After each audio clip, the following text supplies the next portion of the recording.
Yep, we're live. Hello, Yvonne. Hello, good morning. Good morning, everyone. Good morning, people on YouTube. Good morning. Good morning. Hello, Yvonne. Hello, Ben. Hello, James. Hello, Salah.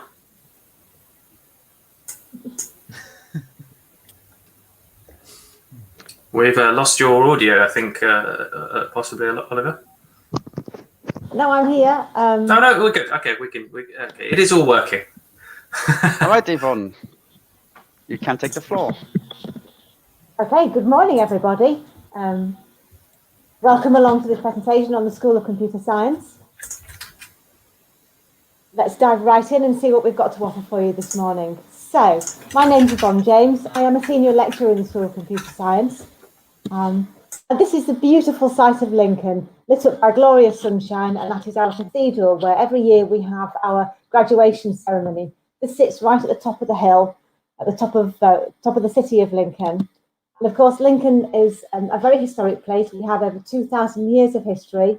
We have a magnificent castle at the top of the hill that's still actually in use. It's in daily use by the local council. Lincoln has been voted as one of the top 5 happiest places to live and work in the UK. And we are absolutely surrounded by some magnificent architecture. And it truly is one of the most friendliest cities I've ever had the pleasure of visiting. And of course, working there, you get to know a lot of people there. And you have the opportunity to see all our historic sites, the wonderful architecture that exists that dates back to, well, over 2,000 years worth of history there to have a look at. We are one of the top 150 universities in the world, and of course we are in the top 20 in the UK for student experience. So you can take part in all kinds of activities. So whether you want to join the kayaking club, or whether you want to play Dungeons and Dragons and anything in between, there's a whole range of activities that you can take part in. And the student experience at Lincoln is incredible. It's one of the places where you walk in and you feel very comfortable and very at home right from day one. Everything that we do is around the students. So students are absolutely at the heart of our research, they're at the heart of our teaching, at the heart of the way that our university operates. We're a gold standard university, which means that our teaching is absolutely exceptional. And the gold standard comes from the Teaching Excellence Framework, the TEF, and that was voted in 2017 as a gold standard for Lincoln. We also have several different 5-star ratings for things like employability and inclusion. But let's move on and have a look at the School of Computer Science. So we have a number of undergraduate programs in our school that range from computer science to games computing and maths and computer science. A lot of these programs are quite generic, so you get to study an awful lot of different subjects. I mean this in a really good way. So you have a chance to play with things like machine learning, with artificial intelligence, with human-computer interaction, with virtual and augmented realities, with networking and cybersecurity, with cloud technologies, and a lot of the gaming. So we have a lot of game-related modules that teach you how to program for games, that teach you how to put games together, but are not necessarily driven by the animation side of things, but the underpinning architectures with games computing. There's lots of opportunities to try your hand at all kinds of different research. And as you move up through the ranks and you move into postgraduate programs, there's an opportunity to do things like MSc Robotics, or an MSc in games development and design, or an MSc in cloud computing, which is our newest program. There's all kinds of opportunities to specialise and be involved in some of the things that maybe as an undergraduate student you realise that you have a real good an empathy for, that you will have a really good understanding and really enjoy those particular subjects. Our research and our teaching link together, and our teaching is very much research driven. So you get involved with a lot of the work that our lecturers and professors are doing, and they will come and tell you about the work that they're doing. And at the top there, you can see one really good example, and that's something that's working out in different farms, because of course Lincolnshire is a very rural, very, very rural county. So we have a robot there that's an agri-robotic. And that will be out looking at soil samples across different fields.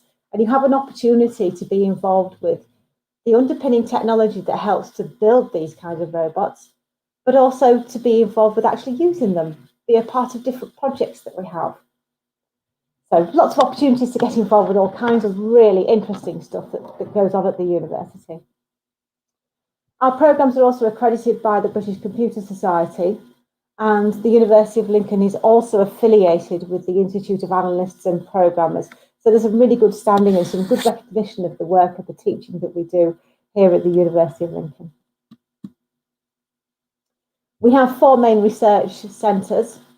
So there is the Lincoln Centre for Autonomous Systems, and we look at things like perception, we look at learning, decision making, and this is all to do with robotics and how we deal with robotics in healthcare, with in the agri-food technologies, with security and intelligent transportation. So we do have some work on driverless cars at the moment as well, but with one of our guys working in that arena. We have the Laboratory for Vision Engineering, which is known as LOVE. And this looks at how we capture video, how we understand, how we use images and video, and other lots of high dimensional data. So we can look at images and particular data for things relating to healthcare, again for scientific and security, and in particular at the moment, a big hot topic currently, environmental monitoring. We have our interactive technologies lab, known as IntLab, and this is all about how we look at the way that we develop not just our software tools, but also other tools as well.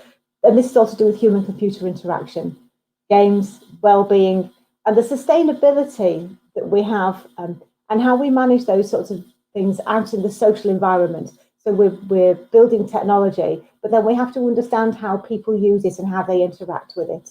And that's what this group does. And finally, we have the machine learning group, MLearn. And machine learning is all about using artificial and computational intelligence. And it allows us to have machines that will predict what is going to happen and adapt to our changing environments without necessarily having any human interaction there, things that are done automatically. There's an awful lot of interesting research, and all that research feeds back into everything that you learn during the time that you spend at the university.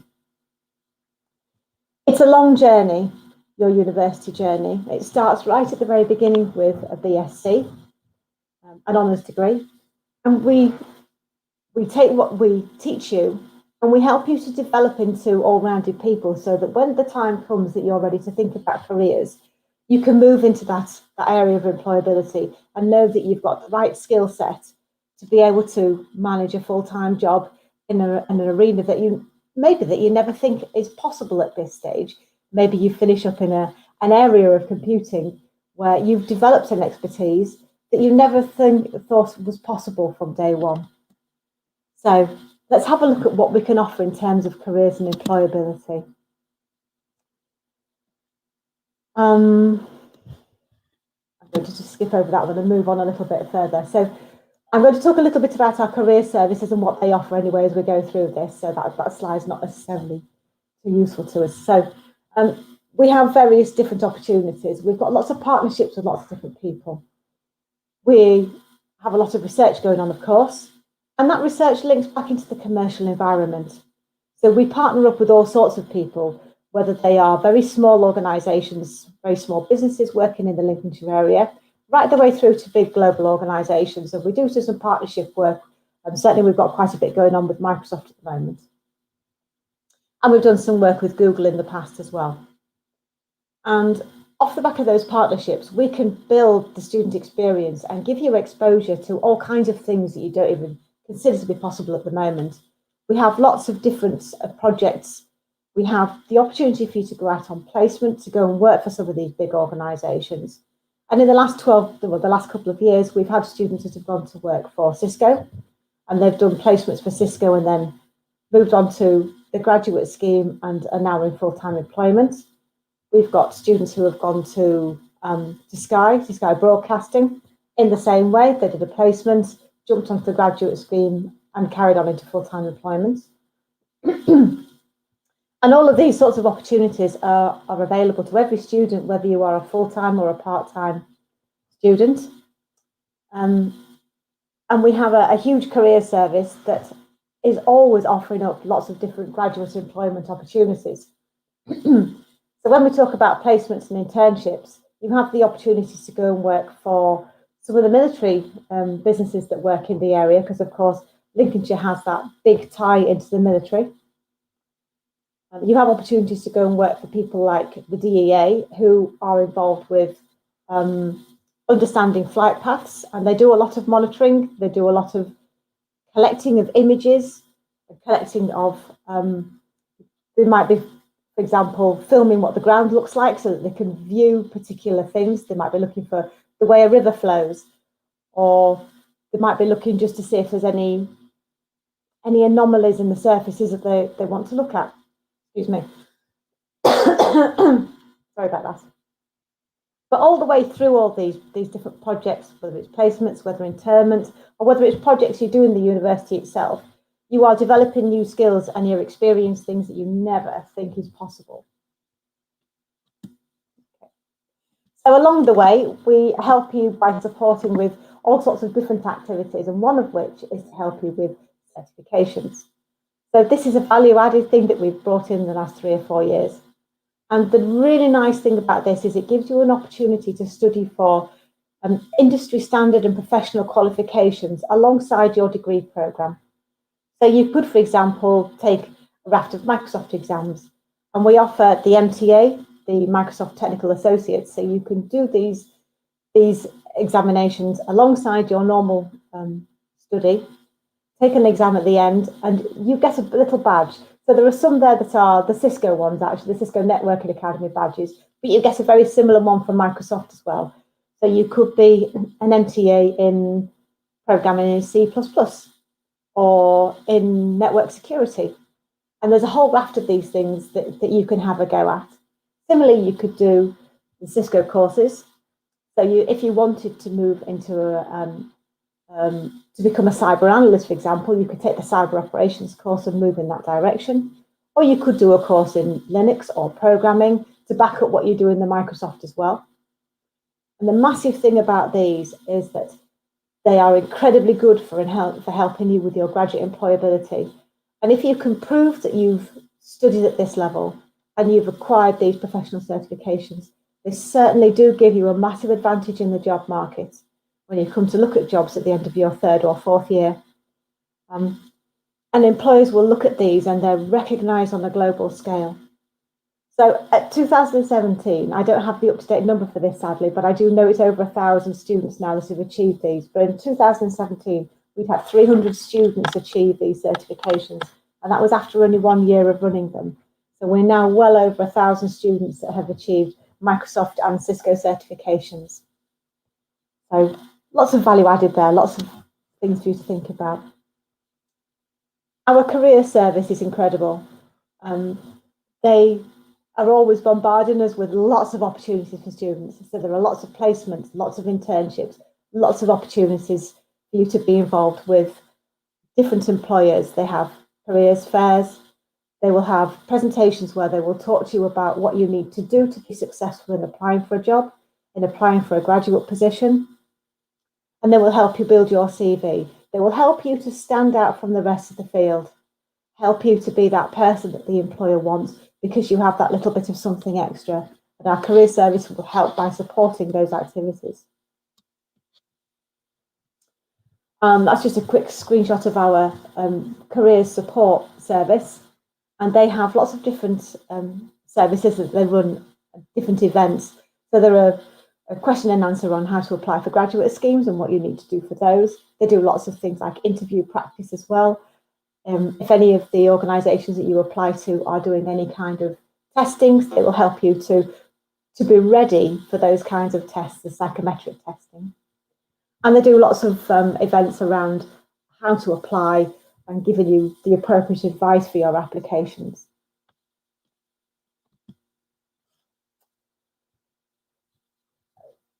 There's a lot of support that the university offers, but one of the key things that everybody should tap into is the use of a personal tutor.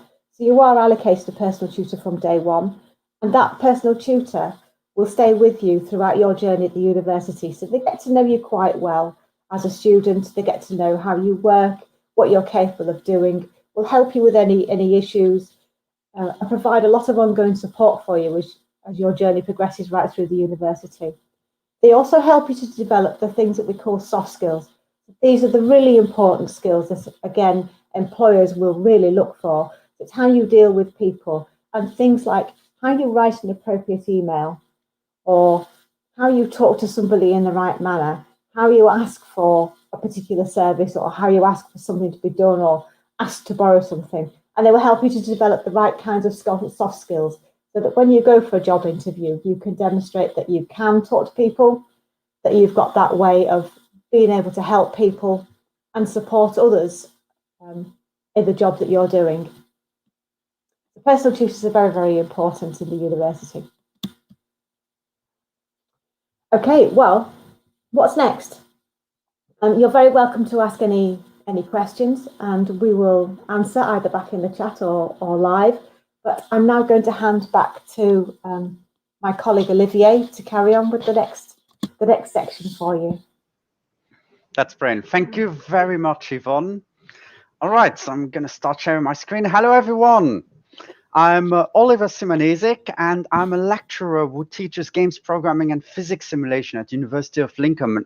I am also the admission tutor. So if you've got any questions, feel free to ping in the chat and I will answer them as much as possible.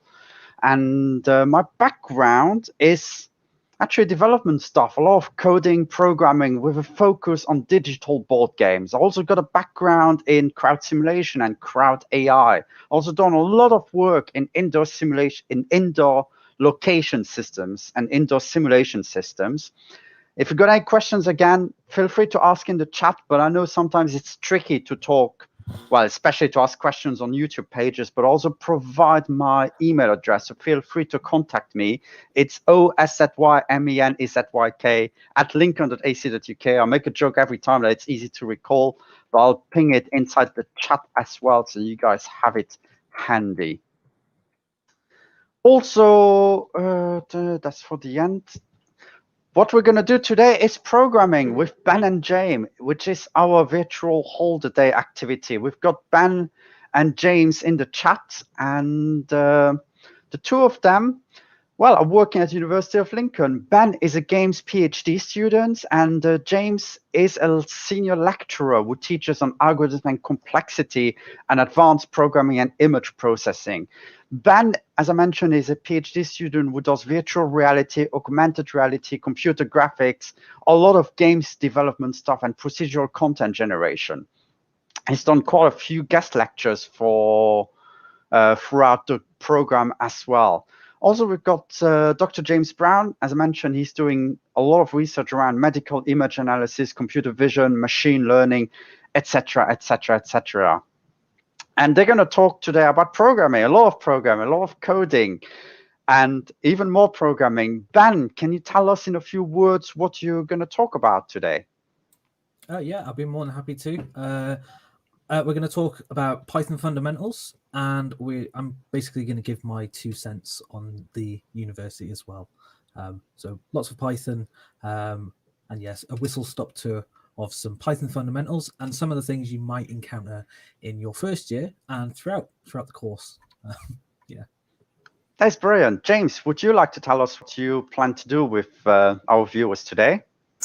Of course, yes. So Ben is going to equip you with the fundamentals of Python, so I don't have to. And then what I'm going to do is give you more of a kind of applied demonstration of how the Python programming language can be used to automate laborious tasks. And I'm going to show you that in the context of some of my research in medical image analysis. So be a bit of an interdisciplinary flavor of computer science for you.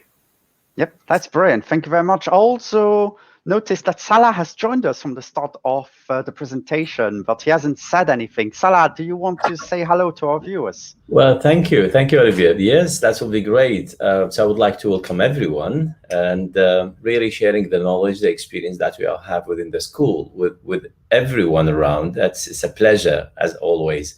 I think the School of Computer Science at University of Lincoln, it's an environment friendly, very much friendly environment.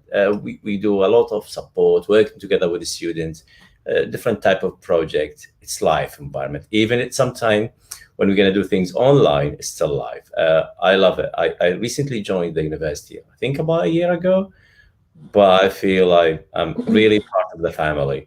So thanks for having me for a year, and I'm really looking forward to have our new batch of students to go forward with them working together in achieving a better graduate employability and achieving the best prospects. So thanks for the opportunity, Olivia. Thank you. Yeah, thank you very much. So today, as I mentioned, we've got Ben and James doing their bits, but also I want to ensure that if you've got any questions, I'm always available in the chat and trying to help you as possible. But also I want to emphasize that we've got a YouTube page which has got endless talks already on it. So for instance, a couple of weeks ago, we had the British Science Week talks.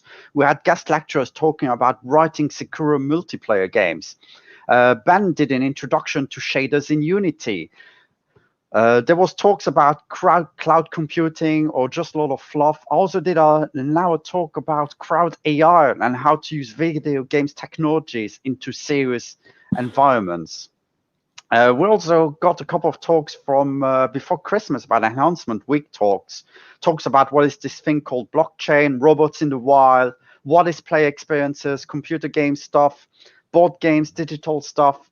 So have a look at our SoCS YouTube page where we've got more specialized talks. We've got plenty of stuff. Have a gander at it. It's quite easy to find it. If you just go to YouTube and search School of Computer Science Lincoln, you'll find our page quite easily. Otherwise, our very shorthand link is lncn.ac/SoCS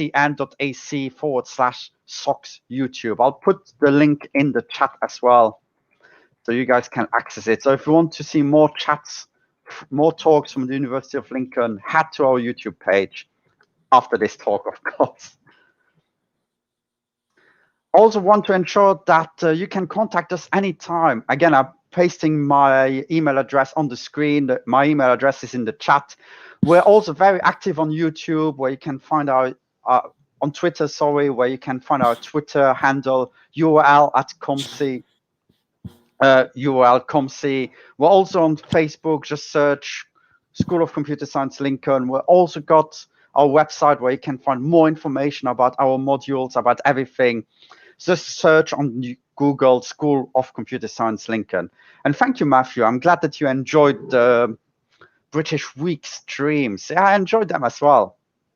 I enjoyed delivering them. I enjoyed our guest talks. We had plenty of stuff during that time. And I'm very happy that they're all available on YouTube. Also, we've got a short survey with only 5 questions. I'm aware you guys are being asked a lot of questions and being asked to fill out a lot of surveys. And there's another one, but this one is very short. Again, just 5 questions. If during the talk or after the talk, you can head to this page and just fill it out, that'd be fantastic. We want to ensure you guys get the most out of our offer holder days. So if you help us helping you, that'd be fantastic. Again, the link is on the screen. If you can just head there afterwards and answer those questions, that'd be fantastic. I'm just copy pasting the URL in the chat.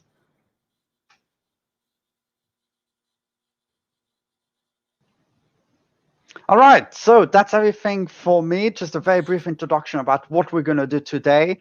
And let's start coding with great people. So I'm going to hand over to Ben now. Ben, is everything up and ready and running? I can share your screen. Yeah, everything's fantastic. Fantastic. All right, so Salah and Yvonne, also thank you very much for joining us. I'm going to hand it over to Ben now. So, hi guys. As I mentioned,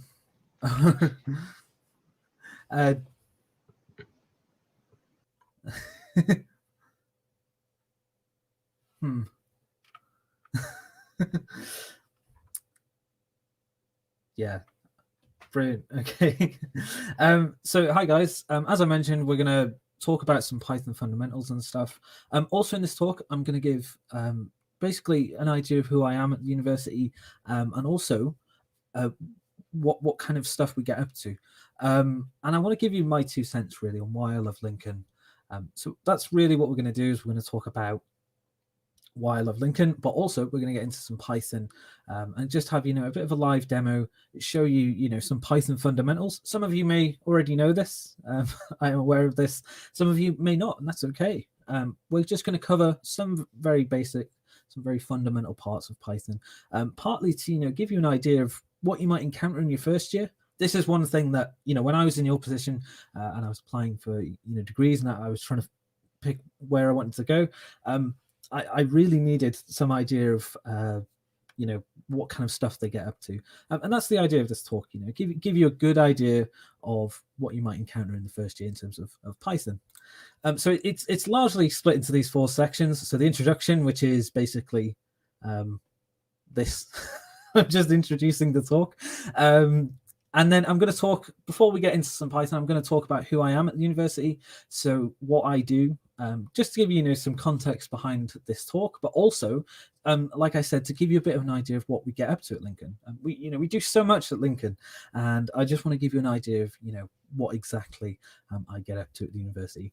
Hopefully it helps. And also I'll shed some of my reasons on why Lincoln is such a great place. Hopefully that will help with your decision. Then we're going to get into some Python. So we're going to go into a bit of a live demo. We're going to look at some very basic Python fundamentals, and then we're going to close. So let's get into it. So my name is Benjamin Williams. I'm a PhD student and research assistant at the University of Lincoln School of Computer Science. I've been at the University of Lincoln now for quite a while. I can't remember how many years, but it's been a lot. I've been at Lincoln for ages. I love the place. I'm in the School of Computer Science, and I'm also a senior games developer in my spare time. So I work for a company. We make games. I'll get into more of what I actually do at the university. So I will get into what exactly I do and my research and what I work on. But yeah, that's my role at the university, and my interests are all about games development, procedural content generation, virtual reality, and augmented reality. I also love computer graphics as well. So these are just some of the things that I absolutely love. My PhD. So I'm a current PhD student, and the topic I'm looking at is motion simulators. So this motion simulator here on the right is just some of the things we have in the university. We have a bunch of different kit, but this is just one part of our kit. And it's a full-blown 2 degrees of motion motion simulator, the Atomic A3 motion simulator. So basically, my PhD is all about how motion simulators affect VR experiences. So there's quite a lot of research surrounding motion simulators in the context of flight simulation. So does it improve flight simulation training? Do people perform better in motion simulator? Does adding that separate queue in actually help people in flight simulation tasks? And a lot of it is around serious uses of motion simulation, using motion simulators in training and so forth.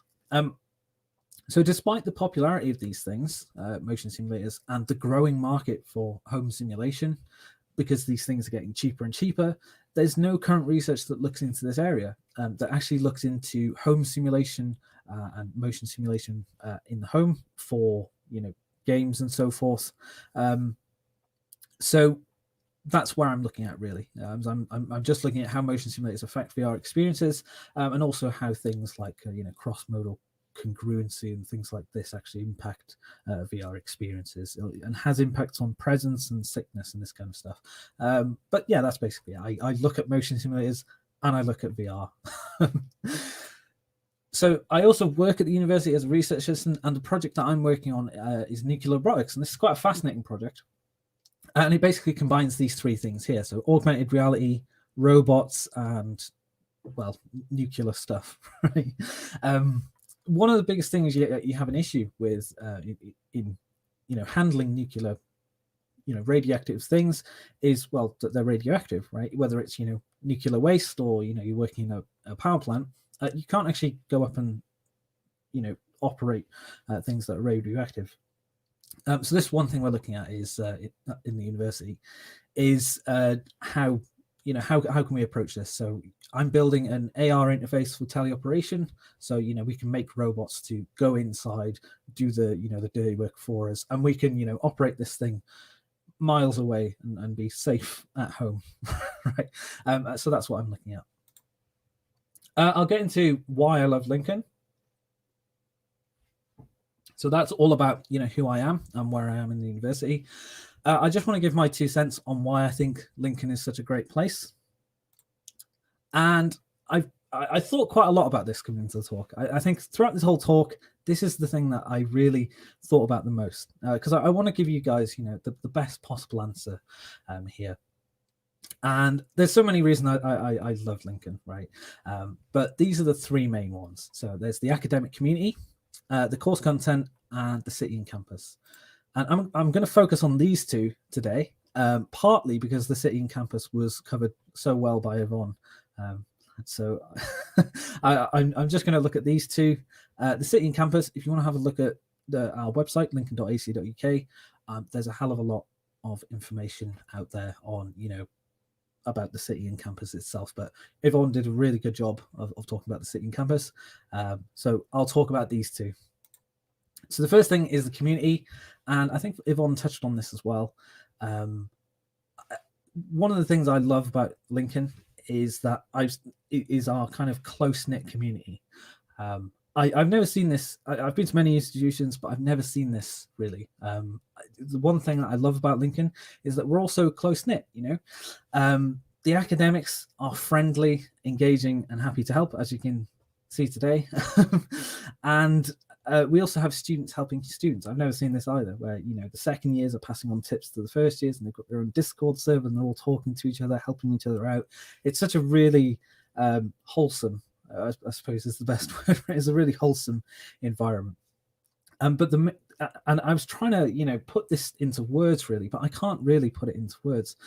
I think the thing I love the most about it is this, you know, we're all in this together attitude. You know, we're all colleagues, and we all share this, you know, same passion of computer science, and that's what it's like here at Lincoln. You know, we're all in this thing together, and like I said, it's such a close-knit community. That's what I love about this, about Lincoln. The course content, I love the course content itself. So there's a very diverse range of modules and academic expertise, and Yvonne was talking about this, you know, from robotics to VR and HCI. You know, we're not just an institution that focuses on one particular thing. We don't just look at robotics or VR and just go, hey, that's all we do here.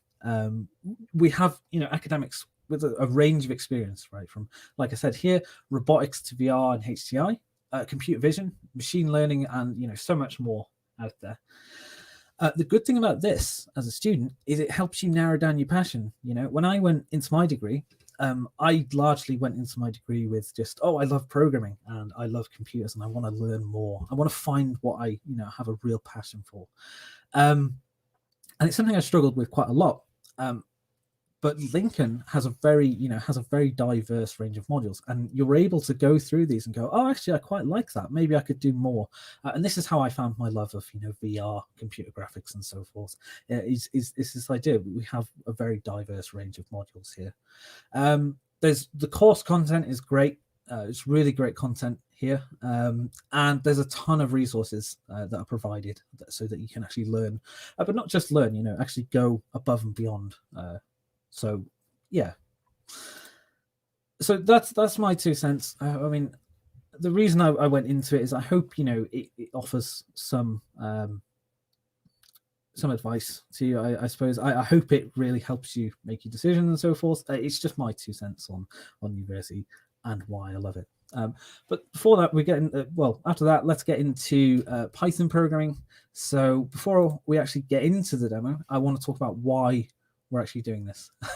So Python is one of the languages taught throughout the course. So you encounter it in the first year, you encounter it in programming fundamentals, which is, you know, as it says, it's just the fundamentals of programming, right?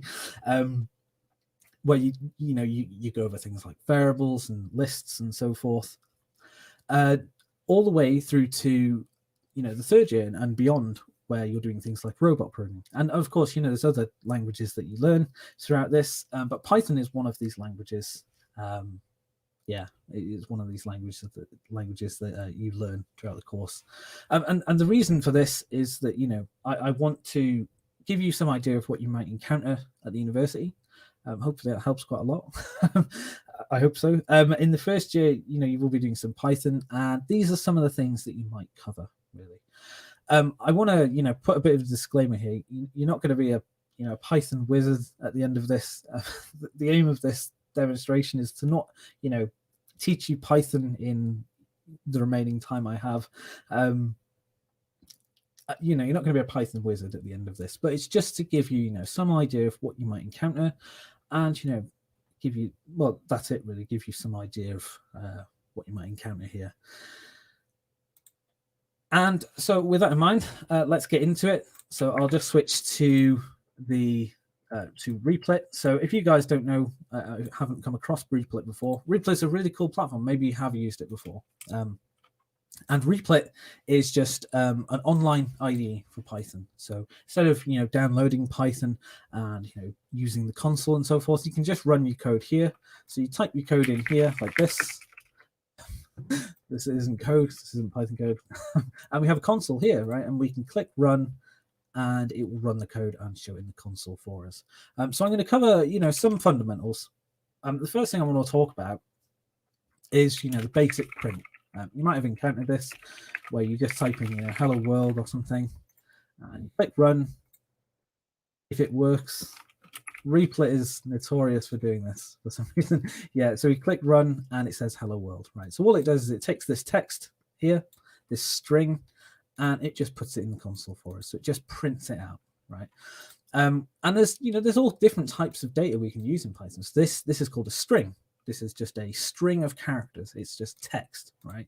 And we know it's text because it has opening and closing quotes. You can use the single quotes if we'd like, or we can use the double quotes, right? So this is just text. This is a string of characters. It's just text. So that's one type of data. We have things like integers, which are whole numbers. So 105, 200, 5, and so forth. We can do calculations, like we can do 15 plus 20. What happens if we print this out? Well, we get 35 because the result of 15 plus 20 is 35. So, we're adding together two numbers here and it's printing out 35. And there's all different types of data. There's things like floats. So floats are floating point numbers. They have a decimal point, and we can time this by 2 or something like that. And it will give us 6.2, right? So we have operators. We have arithmetic operators like this. This is divide, subtract, plus, multiply to the power of. There's all different kinds of ones out there. And I'm not going to touch too much on what they are. But what I'm trying to make you aware of here is that, there's different types of data. If we have hello and we put plus there, what's going to happen is Python looks at this and goes, oh, right, this is a bit of text. And oh, right, okay, this is also a bit of text. So I need to add these together. How do I do that? And it just joins them together. So this is called string concatenation, right? It just takes away this and glues them together. That's how I like to think of it. It's kind of just wedging these two things together. Based on, what different types of data we have. So if we have 5 plus 5, this thing's a number and this thing's a number. So Python knows, oh, okay, I don't need to glue these things together. It's going to actually compute 10, right? It's going to add 5 and 5 together and give you 10. So that's all about data types. I want to present you with a scenario, right? So say we have some kind of mad, crazy calculation, right, where we're doing something like this. This is some mad calculation. As you can see, I'm just timesing pi upwards. Let's do it to 5, right? So this is a crazy thing. It's going 2, 3, 4, 5. So we're just adding pi times 2 plus pi times 3 plus pi times 4 plus pi times 5, right? And if we click run, it will just compute that for us, okay? Now, what happens if we want to just change this number? So, instead of pi, maybe we want to use something like 3.59 or something. So we have to go through each one of these and change 3.14159 to 59, right? and that's a bit tricky. I know there's just 4 things here, but what if we had a calculation that was this big? It's going to error because I accidentally click run. But say we have a calculation this big. Now we have to go through each one of these and change each one to a certain number. And yeah, there's shortcuts like this where you can just highlight all of them and just say, yeah, I'm going to change this to 3.1415 or something. But that's not really a good solution. As you can see, this is pretty unreadable. So is there some way that we can actually make this a bit more readable? Well, wouldn't it be good if we could just put something like value here, right? And every time Python looked at the word value, it would go off and go, oh, okay, I know that the name value has some number inside of it. Or let's not use the word value. Let's use something like well, we could use pi, I suppose. We could use pi. I'm trying to think of a good name. So let's use something like, I'll go with value, right? So if we do value equals 5, right? What we can do is Python is now looking at this name, right, and associating this with this particular number here. So whenever Python sees value, it's going to just change each one of these to 5, right? And some of you who know what variables are probably going, oh right, okay, so you're showing me variables, and that's what this is, right? This is what a variable is called. Is we're associating some name, some symbol, with some particular type of value. So in this case, 5, we could change it to 10, and we can get something out. So if we do print value, run this, Python knows that this thing, it goes off and sees value and goes, oh, right, value equals 10. So I'm going to replace this with 10. And that's what variables are really. If we have 20, we can do value equals 50 here, right? Now, every time Python looks at value, it's going to look at this and go, oh, okay, it was 20, but now it's 50. So it's going to put 50 in here. That's a very, basic introduction into what variables are. It's just a name, and this name could be whatever you like. I could call it this, for example, and I could run this. They could be any name you like. Usually we tend to use variable names which are quite, well, make more sense than just random text on the screen. But that's what variables are. The next thing I want to talk about, so you'll encounter variables quite a lot throughout your programming journey in your degree.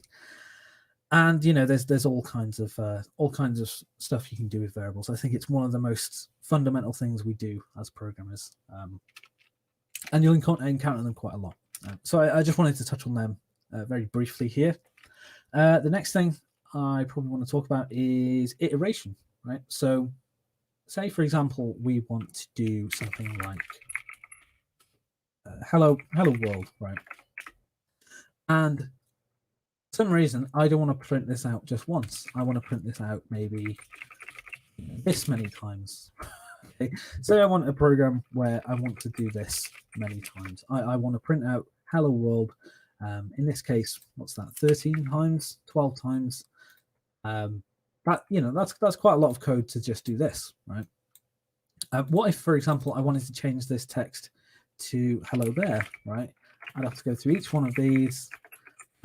Change each one in particular, and that's quite a hassle, right? Is there a way that I can, if my code is 100 lines long, is there a better way of doing this? That if you want to repeatedly do something, repeatedly execute a particular line of code over and over again, is there a better way than just copying and pasting it, hundreds of times? Well, there is, and we can do this with iteration. So we can use something called a for loop. You can say for I in range of from 0 to 10, and print hello world. What this is going to do, I'll talk about the syntax in a second. But if we click run, you can see it's just printing something out 10 times. Now I can change this number to whatever I like. I can say 100, and suddenly I've got 100 hello worlds. I know that this is a pretty useless program. But it does the thing I want. It's printing out hello world 100 times, right? That's great. Let's talk a bit about this syntax. So what this is saying is I want you to start at the number 0, and I want you to add 1, go add 1, and go all the way up to 100. So basically run from 0 to 100 times. And that's a really useful thing we can use, right? So we're just going from 0 to 100. So that's 100 times, and it's just printing out hello world. The next thing to talk about in this thing is I, right? Now this I is a variable, right? So you remember variables are just a name, and we just associate those names with a particular value. So if we have name with Ben, weather with raining, temperature equals, I don't know, 20.3. All we're doing is associating this name with this particular value. So whenever Python sees, temperature, it knows that this thing, as you can see it highlighted, it says this thing called temperature is 20.3. And that's what a variable is. We're doing the same thing, right? But we're calling this thing I. Now we could call this whatever we like, right? But convention is usually I. But we could call this counter, right? If I put counter, right? If I put counter here, let's see what this variable is set to. So let's run this, and as you can see, it goes from 0 all the way up to 19, right? So it goes from 0. It doesn't quite hit 20. But it goes all the way to 19. So in total, this has ran 20 times because it started at 0, it's gone to 1, it's gone to 2, it's gone to 3, it's gone to 4, it's gone to 5. So this variable that we've called counter takes on the value of the number of times it's repeated. So here we've got 20. If I change this from 10 to 20, it's going to go from 10 to 20, right? It's as easy as that. And that's it, really. That's what this syntax is. But this is the idea of iteration, is that we're we're repeatedly executing a particular block of code. In this case, it's just one line of code. We're just printing out the counter, right? So we're just counting from 10 to 20. That's it, really. And iteration is something that you'll come across quite a lot in throughout your course. From the first year, you'll be using iteration to iterate over things like files and read data and so forth.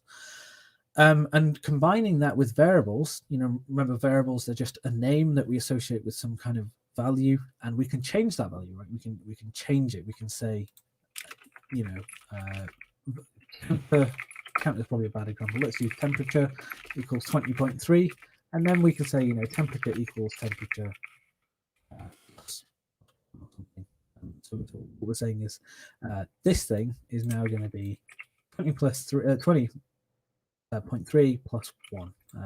So variables and iteration, if you combine them together, very useful combination of programming constructs.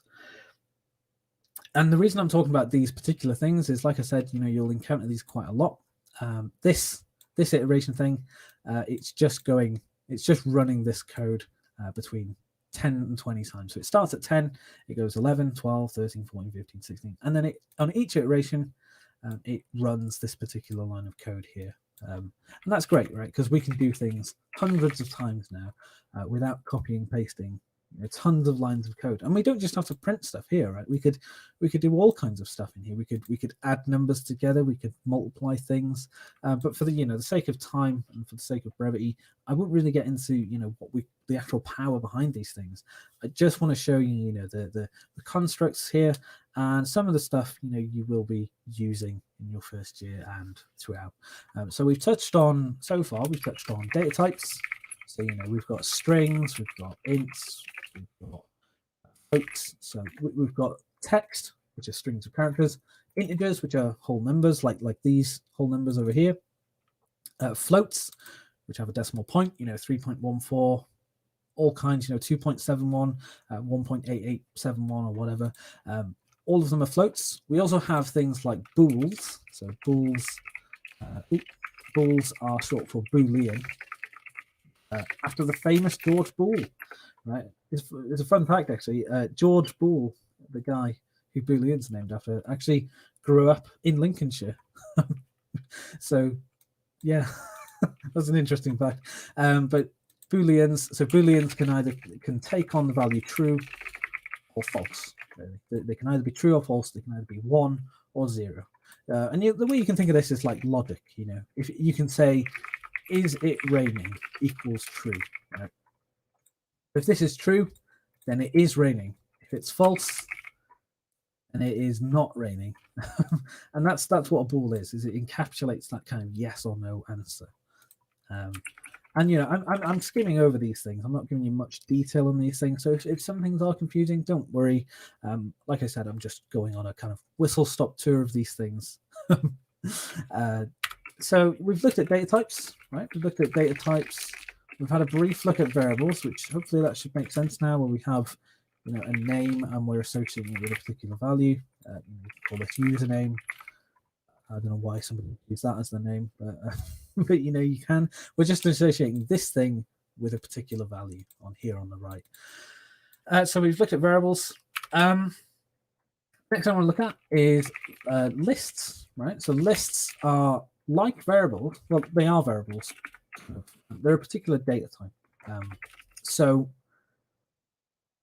I'll show you the motivation behind these things, right? So say, for example, we're writing some software to take maybe like a multiplayer game. So we need to track data for maybe 20 people or 100 people, maybe 1,000 people, maybe, 1 million people. So we could do something like player 1 name equals 10. Player 2 name equals James. And we could keep doing this. Player 3 name equals Olivia, and we could keep doing this. We could keep doing this until we get to player 1 million name equals, I don't know, Bob or something. And as you can see, right, we'd have a million lines of code, and that's not a million, but you get the idea. We'd have a million lines of code here, right, with a million variables. So our program would be pretty much unusable. We'd have thousands of lines of code just defining variables. That's a bit of an issue. What if I wanted to, for example, change everybody's name to a capital letter? Like I wanted to capitalize our names, right? Even with these 3 variables, right, I would have to do player 1 name 0 equal B, and so forth. I'd have to do this 3 times, and that's a hassle, right? I'd have to do this many times. And what this 0 means is it's getting the first character, and this that's what this 0 is doing. It's getting the first character of this string, and this this is a bit of a hassle, right? We're doing this 3 times, but imagine if we had a million different variables. That would be unusable. We'd have millions of lines of code just setting one particular thing. So is there a solution to this? Is there a way we can just say, instead of a variable holding 1 value, can we do something like player names equals something here, and just kind of give it Ben, James, Olivia? Can we do something like just hold all of them in 1 variable, so we don't have to we don't have 3 variables tracking 3 separate values. We can just put them in 1 thing and forget about it. Can we do this? Well, yes, you can. This is exactly what a list is for in Python. All we do is, in this syntax here, if we just put square brackets around it, okay, it's now a list. So and I can what's called index into this list. So I can do player names 0, right? And what this 0 is, and this gets a bit confusing. If you're not familiar with 0-based indexing, this can be confusing. Basically, 0 means the first thing, 1 means the second thing, 2 means the third thing, and so forth. So you have to kind of get used to that. 0 is the first thing, 1 is the second thing. So it's always off by 1.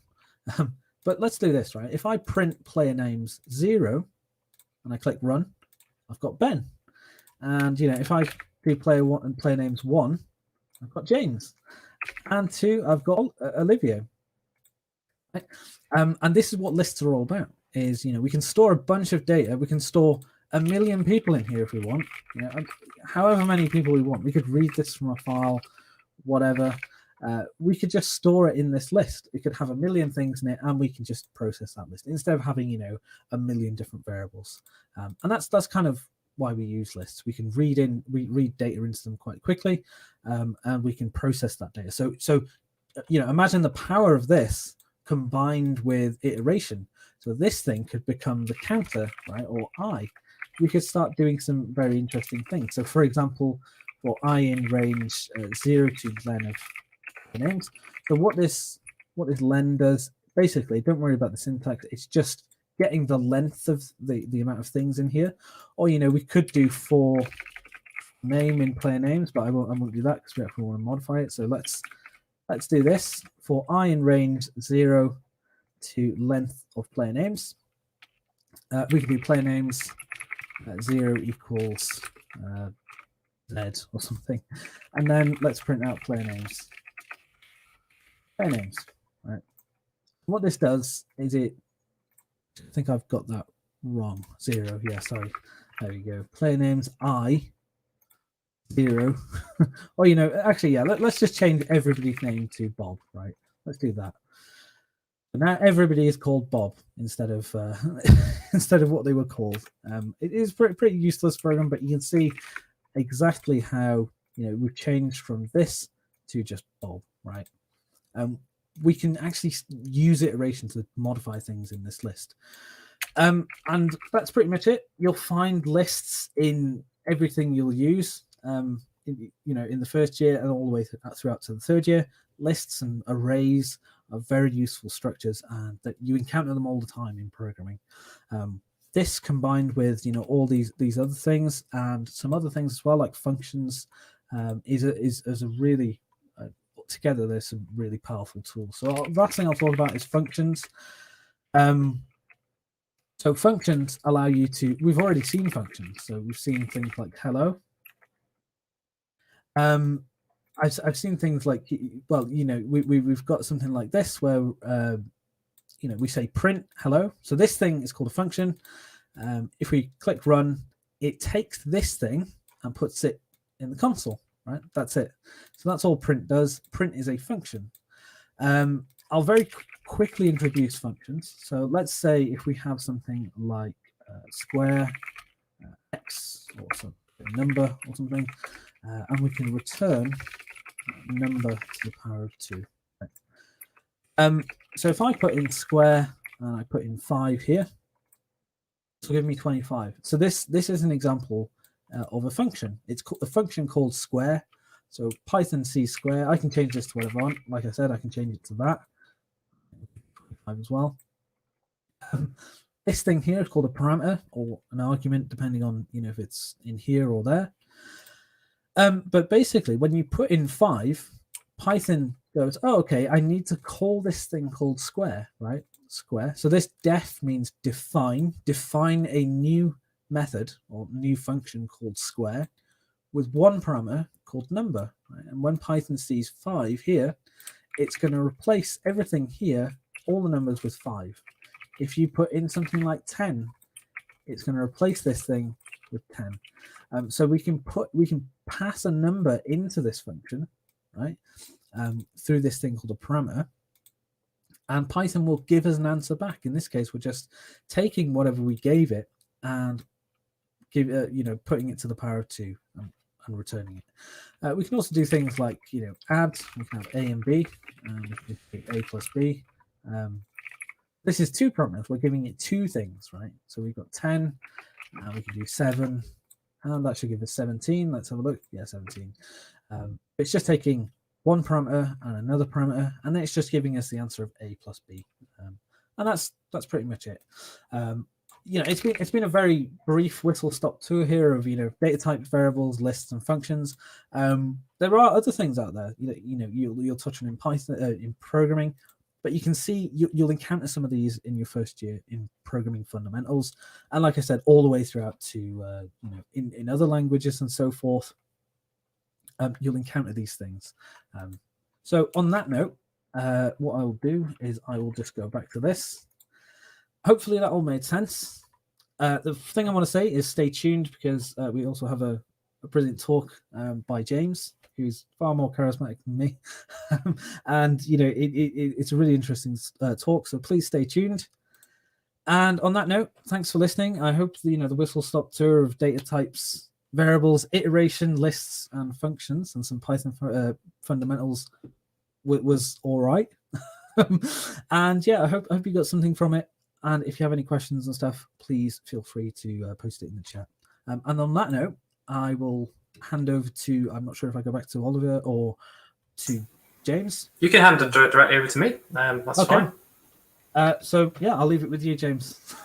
Lovely. Thank you very much, Ben. Thank you very much for your introduction, which has made my life considerably easier, and also for your kind comments about my charisma, which I don't know that I agree with, but I'll take them. I guess I'll reintroduce myself briefly. So my name's James Brown. I'm a senior lecturer in computer science at the University of Lincoln, and I've actually been at university for about 2.5 years now.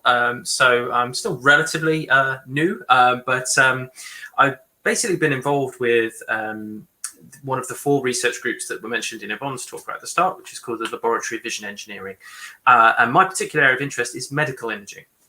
And medical imaging is quite an interesting, I'm biased, obviously. It's quite an interesting area in the sense that it is a very interdisciplinary area of study. So it combines aspects of computer science and engineering and biology and medicine and all sorts of other aspects of science into kind of one cohesive field of study. And while medical imaging is not necessarily a module that you'll study at the University of Lincoln, it will pop up every once in a while. So, for example, I teach image processing at level 3. So if you join us and study at level 3 and choose to study image processing, you'll hear a lot from me talking about medical images. So kind of what I thought I'd do today is pick up a little bit from where Ben has been talking about Python as a language, where he's described the language in a very abstract way, which is where we start off in programming fundamentals as well, the module that you would be studying pretty much from day one, and kind of moving towards some more applied aspects of Python, so you can see how it might work in practice. So Ben described his programs as being useless. I don't know if they're entirely useless, but certainly quite abstract. So what I'm going to do is I'm going to share with you a piece of software which is going to allow me to demonstrate the Python programming language. And so I'm going to have to ask that Oliver, I think, make this happen for me. Way, there we go. That's nice and recursive, lovely. So I'm hoping at this stage my screen is nicely visible and you can see this bizarre-looking window. So this is a piece of software that I've used quite a lot in my research life called 3D Slicer. And I'm not really here to advertise 3D Slicer so much as use it as a tool to demonstrate what you can do with Python in an applied context. So 3D Slicer is what we call an open source piece of software. So what is open source? Well, really, there's a distinction here between different types of software being either open source or closed source. Most of the time, the sort of software you're probably used to working with is called closed source software. And what that means is that the actual code, the underlying code that is producing the application you're interacting with, is not available to you as a user. So you will just download some kind of executable or an installer, which will download all the files for you and put them in the right place. You'll run the software, but you wouldn't be able to modify that software if you tried, because the code that actually produces that application is not available to you.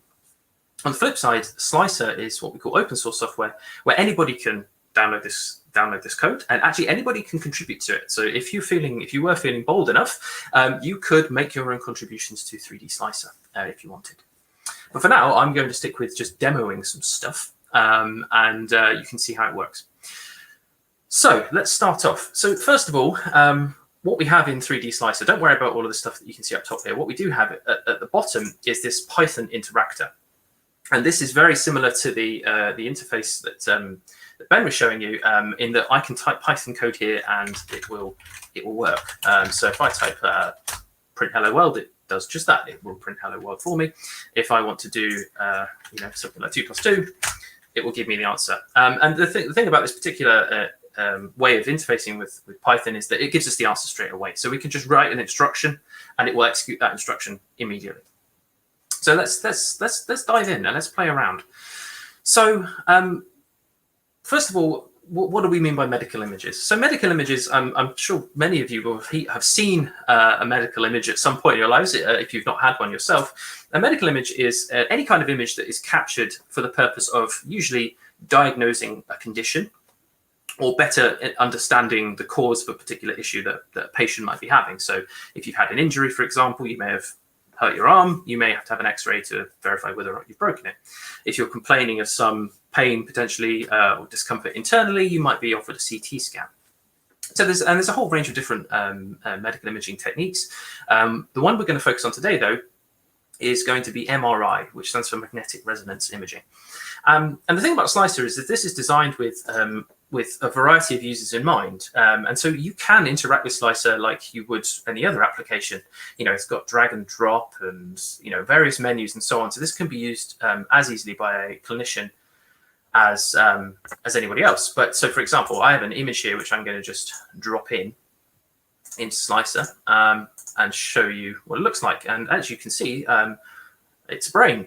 This is an MRI scan of a human patient, and this is not this is publicly available data, so there's no worries about privacy or anything like that.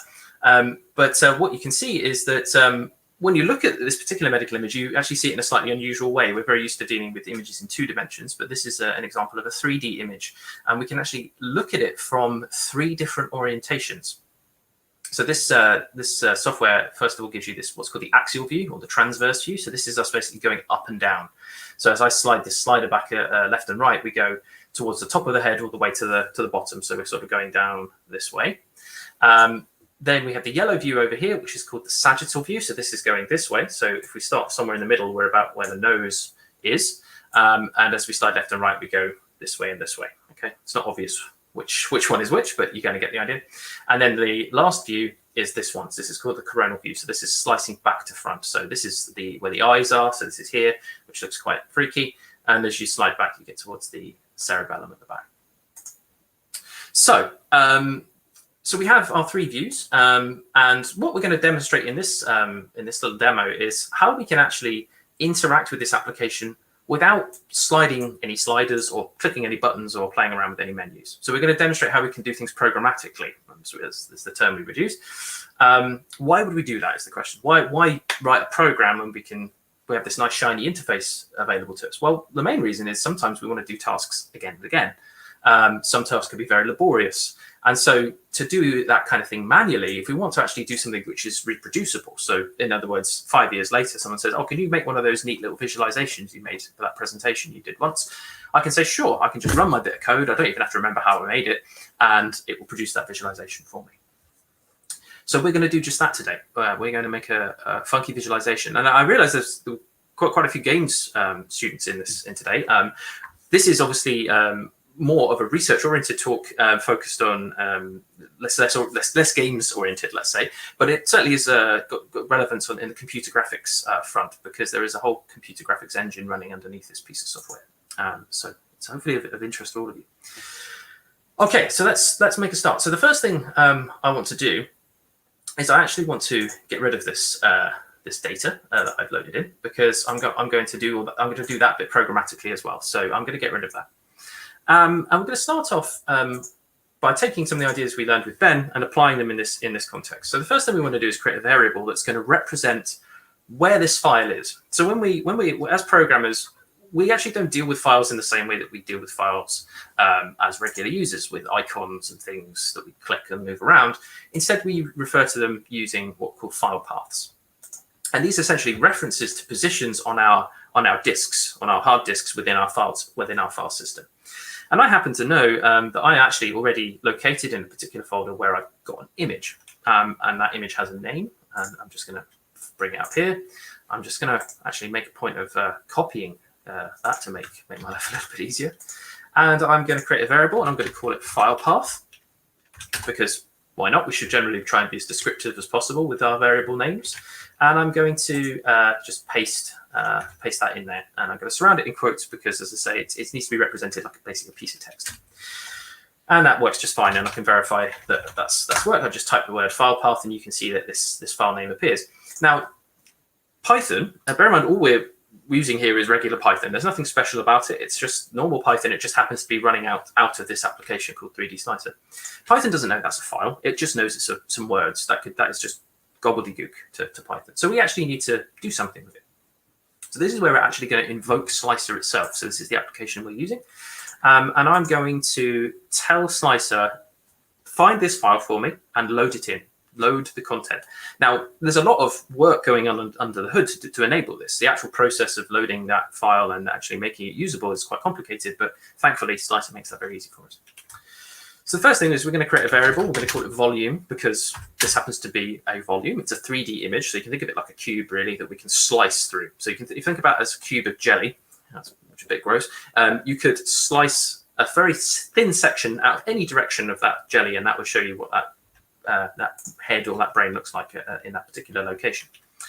So we're going to do volume equals, and we're going to grab what's called the slicer module. So Python is, when we write Python code, it's very often useful to break it up into things called modules. So it kind of makes it a little bit more easy to manage. And within Slicer, there is a sub module, which we call util. And inside util are a bunch of functions. And you saw functions already. You saw Ben play around with the print function, and you also saw him write his own function called square. This is a function that Slicer provides for us called load volume. And load volume expects an argument. And when we say argument, we just mean an input. So something that is going to be used to carry out some set of instructions. And in this case, we're going to give it the file path. And lo and behold, when I hit enter, after a brief second, the image pops up. So I had achieved the exact same thing that I achieved before by clicking, dragging an icon in and clicking a couple of buttons. And I've saved this work by just writing it as one line of code. And if I was to get rid of that image and run that line of code again, it would reload it. So that's step one. We've loaded this image. And one thing I wanted to note is when we program, there's a huge emphasis on precision. You have to be quite precise. And what I mean by that is that if you get your capitalization wrong, for example, you can hit errors. So I'm going to just quickly demonstrate that. I'll use the same line, and I'll just I don't know. Let's say I thought that file path had an underscore in the middle. If I do that, Python's going to complain at me. It's going to say, hang on now, I don't know what file underscore path is. You've never created file underscore path. You have to be precise. What is it you're looking for? It doesn't know. It doesn't do anything clever to say, did you mean file path? It's not that smart. You have to be very precise. Computers will do exactly what you tell them to and nothing else. And so that line works. And the same goes for these functions. If I got load volume wrong, for example, let's say I did load volume with a lowercase v. You might think, well, that's basically the same thing. Nope, not as far as Python is concerned, right? You need to be exact with your capitalization. Okay. All right, so that's our volume loading. So what are we going to do now? Well, we're essentially in the same position as we were before, but now can we actually interact with Slicer in the same way that we were interacting with it just manually? And the answer is yes, we can. So to do that, what we're going to do is we're going to start by just grabbing one of these viewports. So we've got the red one, the green one, and the yellow one. Let's start off with the red one. Why not? So I'm going to create a variable called red view. Again, trying to be as informative as I can with my variable names, because you might read this code later on, like a year later, and go, "Whoa, what the hell is that variable?" So that's why it's a good idea to be sort of as detailed as you can be. And again, I'm going to say, "Hi, Slicer. I want one of your functions." And in fact, this time I want a function which is within something called app. So app is another module, and this dot here is just a piece of notation that says, within Slicer, give me your app module, and within that app module, please give me this function, and it's going to be called layout manager. Okay, the layout manager is just a part of Slicer which manages all of these viewports. So red one, the green one, the yellow one, and this blue one, which we're going to come to later on. And within there, we're actually going to say, I want another function. I want another thing, which is called slice widget. Slice widget, again, I'm being careful with my spelling and capitalization. And slice widget is expecting an argument. So if I hit enter like that, it says, no, you can't call me that way. I'm a function and I'm expecting some arguments. So I'm going to give it an argument this time, and I'm going to give it a string, which is in quotes because it's a word, and I'm going to say red. Nothing seems to happen, but it certainly doesn't throw any errors, so that's a good thing. Now what we've got is a representation of that whole viewport. Okay, so that whole little box that has got that bit of that slice in. But what we actually want is the slicer itself. So the thing which is allowing us to move left and right along that little bar there, that little slider. So how do we do that? So let's create another variable. Let's another one called red slicer. And I'm going to, from red view, I'm going to call another function. So red view, I haven't really explained this yet. Red view is a variable, but it doesn't represent the sort of things that we've seen so far, like primitive types, like strings and numbers and stuff. It actually represents more of a concept. So it was what we refer to as an object. And within that object, it has some functions available to us, one of which is called slice logic. Not necessarily the most informative function name, but nevertheless, this is what we use. And we can now use this to interact with this piece of software. So we can actually do stuff. So let's see. Just see some comments coming in. Okay, red slicer. I'm going to do red slicer. I'm going to do set slice offset. Okay. And I'm going to give it a number, an integer in this case, so a whole number, because this is sliced in a way. So you go slice 0, 1, 2, 3, and so on. And I'm going to say 50. Why not? And if you watch that red viewport carefully, you can see we've moved to position 50 in this volume. Okay, so we've actually changed position. So if I go back and just put 10, we go to a different position. If I go to 20, we go to 120 even. We go out of range. But if I put 20 in, we can see different positions in the scan. What's interesting, though, is if I put in 0, we go to the middle. So you might be thinking, how do we go the other way? Well, we can use negative numbers. So if I use minus 20, minus 20, we go the opposite way. So Slicer has just created it such that we're positioned essentially at 0, 0, 0 in space. And when we move up and down, if we move up, we're going up, but in the positive direction of the integers. And if we put a negative number, we go in the other direction. Not that exciting so far. So why don't we do something a bit more interesting? Why don't we sort of produce a sort of pseudo animation of what's going on? So we're going to invoke the concept of iteration that Ben introduced you to. So let's say I want to go through a bunch of different slices. So we can do a for loop, right? So we can say, I want to go through a range of numbers, and this range of numbers is going to be assigned to this variable I one at a time. So initially, I is going to be set to the low end of the range, and I'm going to say minus 20, let's say. And then I will stop when it reaches the value at the high end of the range, okay? Up to and excluding. It will never actually become 20, it'll stop at 19. I've got a typo. For I in range. The joy of live demos is suddenly I forget how to program. So for I in range, minus 20 to 20, what we want to do. So basically what's going to happen, what we write inside this little block here is going to be performed every time. So it's going to be performed multiple times. And you'll notice I've had to actually indent. So when you write Python code, Python requires that you indent by some amount, usually 4 spaces. And so it knows exactly what it wants, what do you want to execute inside the for loop and what do you want to execute outside the for loop.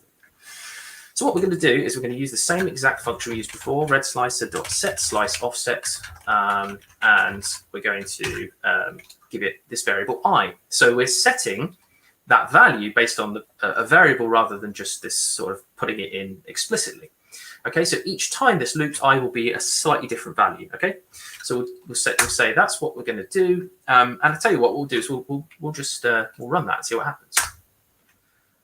And you'll notice actually nothing particularly informative happened there. It just seemed to jump from wherever it was to the end. So I'll just run that again. This time we actually saw nothing. Nothing. Oh no, has it even run? No, there we go. Nothing seems to have happened. And the reason for that is the way Slicer works is that it generally won't actually carry out a visual change if it's happening so quickly that a human wouldn't be able to see it anyway. So basically what's happening is that it's not performing all those updates for us, and so we can't even see the impact. So what we need to do actually is we need to do a little pause. And we can do a little pause by importing a module within Python called time. Nice and informative. And time has this function called sleep. And so sleep, I'm going to do time.sleep, and I'll just sleep for a tiny fraction of a second. So a tenth of a second will be enough. But even if I do this, actually, Python still, Slicer will not still show us what we're looking for. So we need to also force Slicer to process these updates that I'm asking it to do. So if I do slicer.app.process_events, and bear in mind, knowledge of these functions isn't just coming out of thin air. This isn't just, oh, I happen to know how Slicer works. There's documentation behind Slicer. So quite often when you write applications, you want to provide some documentation. So if somebody was to continue development of your application, they could, and they would know how to use different functions. That's how I figured out how to do this. So now when we run this, we can see a kind of little animation, and you can even see the sliders moving. So Slicer is programmed in such a way that that slider will move even if you're interacting with it programmatically. Okay, so if I wanted to, for example, I could change this slightly. I could say for I in range -50 to +50, but I could skip a certain number of slices each time. So rather than every single slice, I could say, actually give me every 5th slice. That would be one way of doing that. And then if I go and just put red slicer.set slice offset I, and then I do my my little timer to sleep for 1/10 of a second, and then I force slicer to update. And if I run that, you'll see it goes over a bigger range, but skips. So it took about the same amount of time as it would have done before. All right. Now what do we want to do? So we have a way of interacting with Slicer. So what if we wanted to actually save some screenshots of this? So we can do that. We can do that quite easily. So this is a bit of a lengthy line of code, but bear with me. So the first thing I'm going to do is I'm going to create a variable that's going to represent the screenshot. So I'm going to screenshot just the red slicer for now. I'll tell you what, I'll slide it somewhere interesting, sort of in the middle of the brain there. And I'm going to use a module called Qt. Qt is actually used to create all of the visual elements of this piece of software. So the buttons and the menus and so on. And I have to get something called a QPix map. Don't worry about what any of this is. I'm going to then do something called grab widget. So this red viewer thing that you're looking at here is called a widget. And I'm going to pass it in red view. So this is the viewer that we've been using this whole time. And I'm going to do toImage. So we're kind of chaining a bunch of function calls together here to make our lives a lot easier rather than writing 5 lines of code when we can write it in 1 line. So then image is created, and we can see if I type image, it gives us something not particularly informative because Python doesn't know how to show me an image on the command line here on this little interactor. But what I can do is save it. So if I do image.save and I do let's give it a name of. Unfortunately, I have to put an R here. This is a quirk of doing this on Microsoft Windows, but you can ignore what that R. That's not actually used. If I just save this as, I don't know, screen grad.jpg, let's say, and then hit enter, it says true, mainly because that's just a way of confirming that it worked.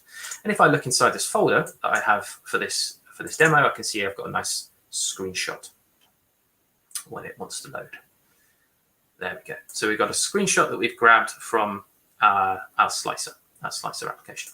Lovely. Okay, so what we've done so far is we've shown we don't have to interact with this application in the usual way. We can write code to do it for us. And if I wanted to, I could actually write this as a plugin for Slicer. So I could write a whole Python program and I could submit it as a plugin, and then any user in the world could download my plugin and do stuff with it. But my plugin is not very interesting. I have not done anything very exciting at all. I've done a screenshot plugin. So what if I wanted to do something like a cool 3D visualization? So we've not looked at a 3D visualization yet. This is a 2D visualization. So how do we do that? So let's play around with this mysterious blue viewport that we've not looked at yet. So to do that, what I'm going to do is I'm going to create a variable called blue, which is convenient, and I'm going to use yet another submodule of Slicer called slicer.modules. And within there, I'm going to grab the thing called volume rendering. This is something built into Slicer, and I'm going to grab this thing called logic. So again, we're chaining a bunch of functions together, or a bunch of modules together to grab this thing. So that gives us our, that's a representation of this blue window here. And what I'm going to do is I'm going to push this image that we have such that it is displayed in this window. That's currently not the case, obviously, because you can't see it. So what do we do? So if I do blue dot create, and what you'll notice here is this little menu that's popped up, which is very convenient. So when you start typing something in the Python interpreter, if you hit tab, it gives you some suggestions. How handy is that? We don't even have to type the full thing out. So create default volume rendering nodes. So a very long function. And what I can do is give that the image that we loaded in. And you may recall, if I was to scroll all the way back up here, when we initially loaded that thing in, we called it volume, right? So that's what we want to put in here. So if we do volume, lo and behold, we should see a pretty cool 3D rendering of this this brain. And this is the sort of thing I sometimes produce in my research. So I do some research in what's called brain tumor segmentation. So this is a way of automatically detecting the location of a brain tumor inside an MRI scan, which can be used to aid clinical decision making. So clinicians can make informed decisions about treatment, about surgery, and other sorts of things. And producing these kind of visualizations is nice for giving presentations and other sorts of things. So let's make a 3D rotating brain. Why not? So how do we do that? Well, the first thing to think about is how do we think about rotations in 3D? Well, 3D rotations can take place in effect in 3 directions or a combination of them. So if you think about a plane, as in an airplane, a plane usually has a few different ways it can sort of rotate. So a roll is this. So a barrel roll, that's why it's called a barrel roll. Okay, you imagine a barrel kind of turning. So that's a roll. We also have a pitch. So pitch is the elevation of the plane, right? That's that way. And then we also have a yaw, right? So as a yaw is this way. So we're kind of going left and right. So imagine this is the plane that would be going this way. We're going to use a yaw rotation here. So we could go and flip the head upside down, or we could roll it left and right, but we're going to just do a rotation this way. Okay, so I'm sort of doing a bit of a Exorcist-esque head rotation, which is terrifying. So first thing we're going to do is actually going to need another variable to do this, yet another variable. So I'm going to create a variable called view3D, and I'm going to invoke yet another submodule. Actually, we used this one already, slicer.app.layoutManager, and .3D widget 0, it's horrible stuff, and 3D view. Okay, so again, I've kind of grabbed this particular, this is a way of interacting with this viewer. The other variable we created was to load the thing. This is so we can actually interact with it. Lovely. Okay, so that's view 3D. So now what do we want to do? Well, we want to rotate this thing. We're going to, as I said, we're going to do a yaw. So we're going to be going this way. But we need to think about how we're going to do a full rotation. So obviously, full rotation, 360 degrees. Okay, so we know that much. But how many degrees do we want to actually rotate? Because we're going to do this in steps. So basically, we're going to do a turn and a snapshot, a turn and a snapshot, a turn and a snapshot. So let's create a few variables for this, because we may want to change them later. So we're going to start at position 0, so an orientation of 0, which I think is basically where it currently is oriented. We'll finish at 360, because that's the same as 0. And we're going to choose an increment. So we're going to say maybe, I don't know, let's rotate 10 degrees at a time, okay? So like so. So do a 10 degree increment. And then lastly, we need to know actually how many images are we going to snap in that process? Well, we can compute that. Now, it should be fairly obvious perhaps to you at this stage, but it's a good idea to actually write the calculation out, because we might change some of these variables later on. So I'm going to do end minus start, because we might want to do a partial rotation at some point. And we divide that by the increment. And you'll notice I've used this double slash here. The reason I've done that is that it forces this number to come out to be a whole number, an integer. It will be anyway, but this is just guarantees that we end up with an integer. And I'm going to change that variable to no images, number of images. Okay, so then if we look at number of images, hopefully you can all figure that it's going to be 36, right? So it's 360 degrees, increment of 10, that means 36 images. All right. So what we need to do now is tell Slicer what the increment is going to be. How much is, when we tell Slicer yaw for me, we need to tell it how much it needs to yaw by each time. So we're going to say view3D dot set pitch roll yaw increment. So we're actually telling it how it should rotate in all directions by how much. And we're going to give that the variable increment that we made before. And then we're going to, well, we need to kind of start doing the rotation. Okay, so we could do that. First of all, there's a few things that we want to do before we start. So what we're going to do as we create these images, we're going to do a screen grab. We're going to save them to disk as we did before, And then we actually want to keep track of the file names as well, because we need to then load them back in to actually create the animation. It's a bit of a laborious process, but you'll see why we do that in a moment.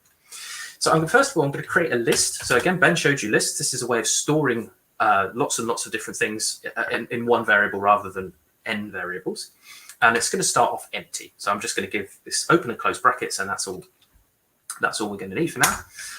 And the last thing before we do our loop is I'm going to need something called the render window. So the render window is actually what is being shown in that blue box at the moment. Okay, so I'm going to create a variable called rw view 3d dot render window. Okay, so that's what's going to allow us to grab our little screenshots.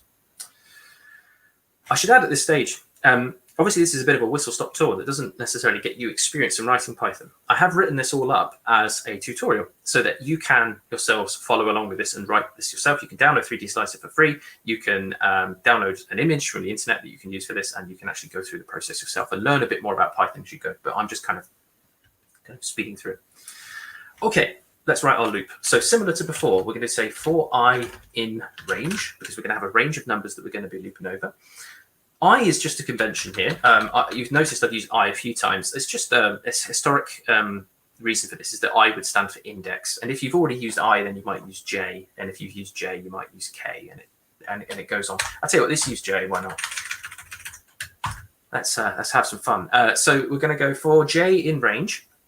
And we're going to range from 0 to number of images. Okay, we've got 30. It's going to be 36 in this case, but it could be anything.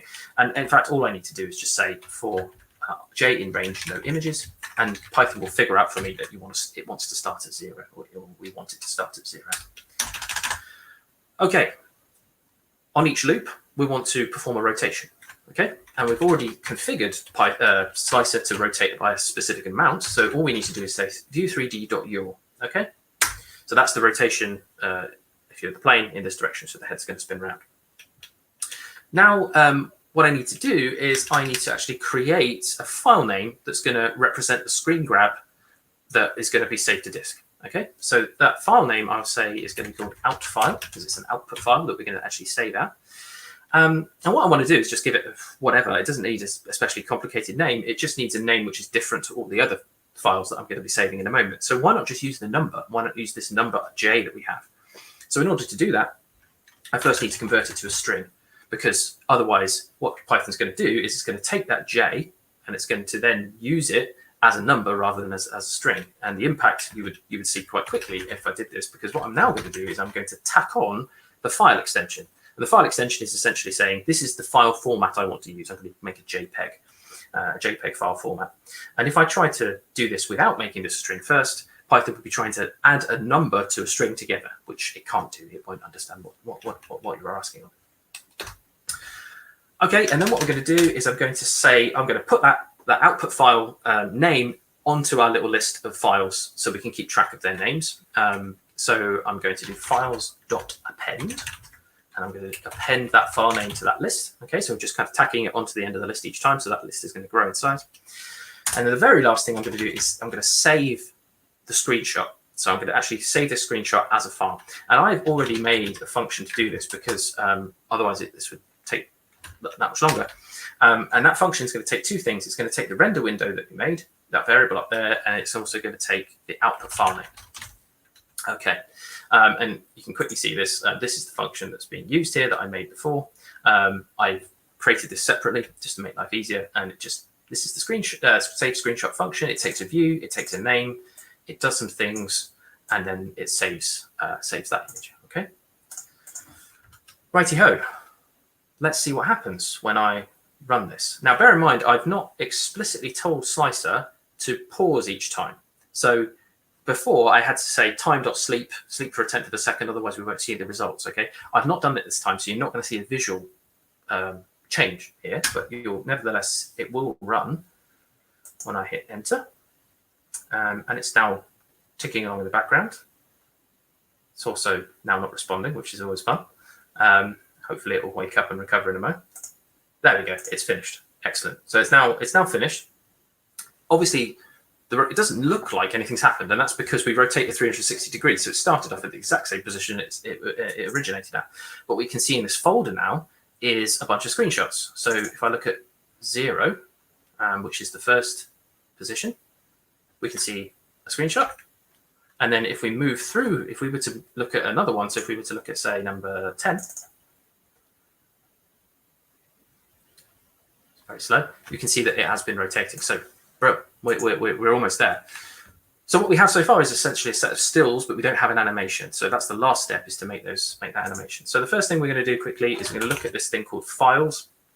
So files is our list of frames, if you like. So these are the screen grabs that we took from 0 to 35.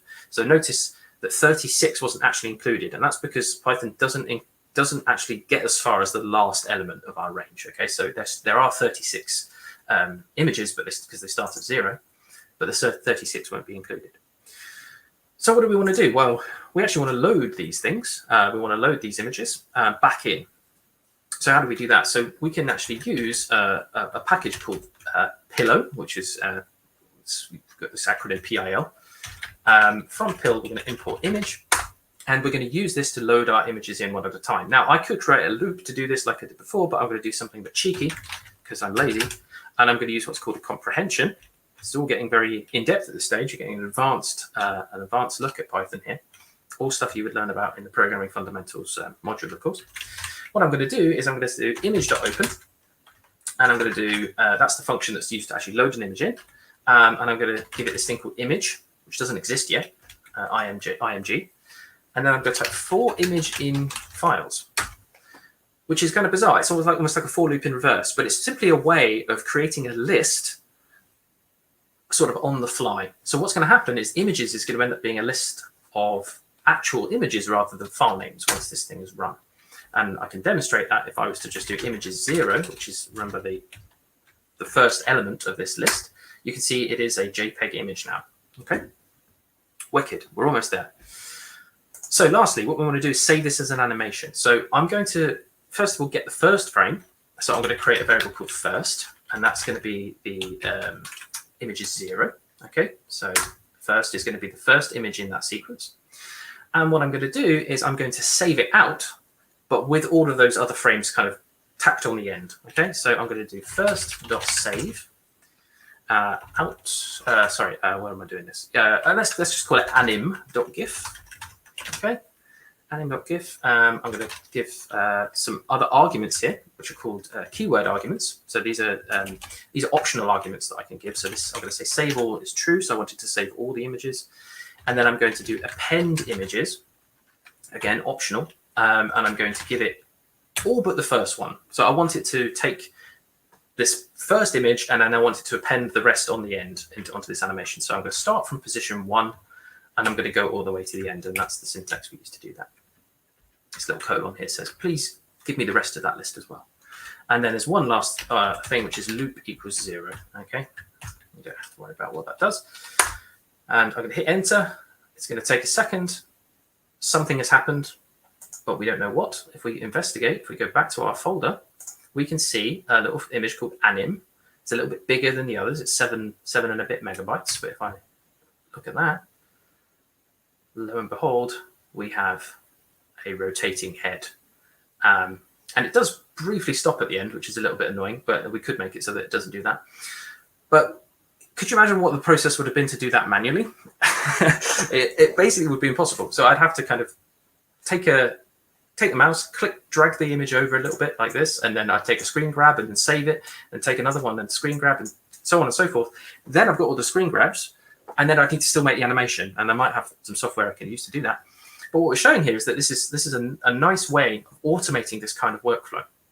Now, obviously, not only could we do this once, we could do this as many times as we want. So if we had 100 of these scans that we wanted to create visualizations for, and like I say, if someone said to me, hey, you know that thing you produced a year ago, can you make another one? I would be able to do this, because in principle, what I could do is I could take all of this code that I've been writing in the Python terminal here, save it out as a file. So I've got it sort of in a self-contained little program, and just run it, and then I'll be good to go. So I'm going to finish up now because we've only got a few minutes left, but I just want to summarize what we've done here. So first of all, I've demonstrated to you that we can use a piece of software like Slicer, which is an open source piece of software, to do pretty complex stuff without actually having to interact with this piece of software. So we don't even have to click buttons or open menus or anything like that. Instead, what we can do is write a program using Python code to do all those tasks for us. We've kind of introduced various data types that Ben showed us and showed how you can apply them in a kind of real context. And in doing so, we've demonstrated how you can produce what I think is a pretty nifty visualization without really having to do huge amounts of work. Obviously, we had to do a fair amount of work to get it to work this one time, but subsequently, all we need to do is just click a button and it will do it for us. Right. I think that is pretty much the end of my section. So at this stage, I think I'll probably hand back to Oliver, who's going to close us out for today.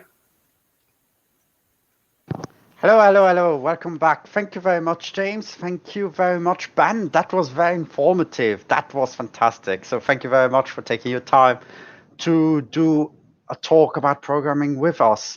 There were a couple of questions in the chat, however, though I noticed that Ben and me, we were busy answering them. Same for you, James, earlier when Ben was doing that talk. Also, guys, don't be afraid to send me an email. Once again, my email address is os@ymenesyk@lincoln.ac.uk. If you have any questions and if you want to have a chat with me or just have a one-on-one talk over Teams or Skype or any other tool that you prefer, I'm very happy to do that. Furthermore, I want to emphasize that we do have a survey up and running, and the survey is quite easy to reach. It's literally lncn.ac/E2D. I know that sounds like a random email, like a random URL, but it was randomly generated using our system. There's only 5 questions. If you can ask us questions, fill out that survey, ask us questions. I'm very happy to get back to you. Actually, we received a couple of questions, and I think, James, if you can help me answer it. Try. Yeah, a couple of questions were about maths, like how much maths are we doing throughout the entire program? Okay, so I think I answered an aspect of that, but there is an introductory maths module in the first semester, and that's very much designed for those students who perhaps have not touched on mathematical concepts since they've done perhaps their GCSEs. So we don't require an A-level in mathematics to enroll on the undergraduate course, but there are certain concepts that we might need to bring you up to speed with, because fundamentally, at its purest, computer science is a kind of form of applied maths. Programming was born out of a sort of need to express certain mathematical concepts using a language. And so there is a bit of maths in there, but we as I say, bring you up to speed in that module. And then it will pop up every once in a while. So algorithms and complexity, for example, which I teach in semester B, that has some mathematical concepts because we're trying to kind of explain the fundamentals of algorithms and how they work and how, as you increase the amount of data you're working with, it becomes more intensive. So there are bits and pieces of maths, but up to a point. And also there's a certain point where you kind of choose the amount of maths you want to do. So once you get to level 3, there are perhaps some more maths focused modules that you could choose if you're that way inclined, and some modules which are less maths focused if you're not that way inclined. So it's not something I would become overly concerned with if you're a bit nervous about maths. Thank you very much, James. To build on that answer, for instance, in 3rd year, I am teaching physics simulation, and that has got a lot of theory, a lot of maths involved. However, though, I'm not asking students to calculate the maths, to take the complex algorithms and to do it by hand on paper. No, they look at those algorithms and they implement them on a PC, and that helps a lot to visualize the results of what the maths does. So in the end, it's just a matter of understanding what the math does and not doing the calculations themselves, and that helps a lot. Same whenever you do games development, just understanding the bits of vectors, seeing them in action, interacting with each other is more rewarding than doing all that maths on paper, and it's easier to learn all the maths behind it. But as James says, that's the best answer. Just wanted to build up a bit on that. All right, thank you very much. I'm just checking the chat right now. Those were all the we answered all the questions as much as possible. However, though, again, if you guys have got any more questions, feel free to ping me an email or ask a couple of questions now. But I see it seems very quiet right now, which is great. Otherwise, I'd say that's it for today. Thank you very much for joining us for this virtual Offer Holden Day.